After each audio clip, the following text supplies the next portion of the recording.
Ketegangan antara India dan Pakistan kembali memuncak setelah serangan udara besar-besaran ke wilayah Kashmir yang dikuasai Pakistan pada 7 Mei. Serangan ini merupakan balasan atas insiden teror di Pahalgam yang menewaskan setidaknya 28 warga sipil di wilayah kekuasaan India.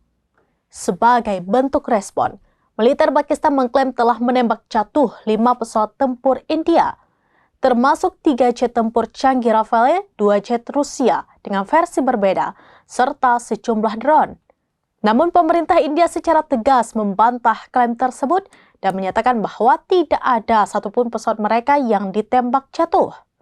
Di tengah simpang siur informasi ini, beredar kabar viral yang memicu perdebatan publik di media sosial pada Kamis 8 Mei 2025.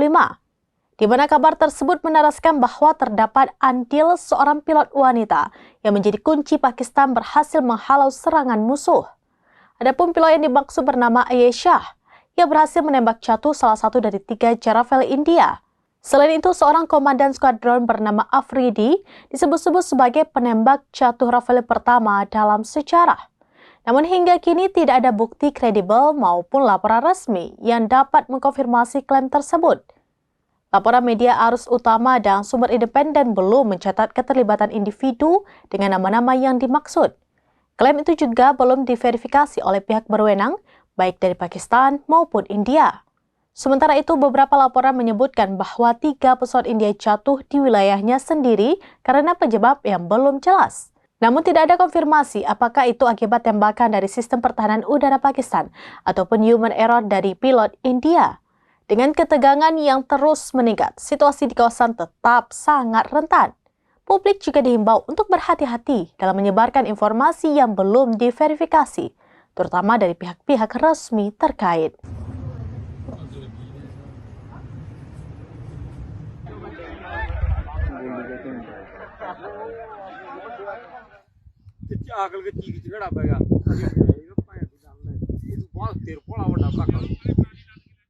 Demikian informasi terkini Syedara Lun, saksikan terus beragam informasi lainnya. Coba like dan share seluruh akun serampinews.com. Download Tribun X sekarang, menghadirkan lokal menjadi Indonesia.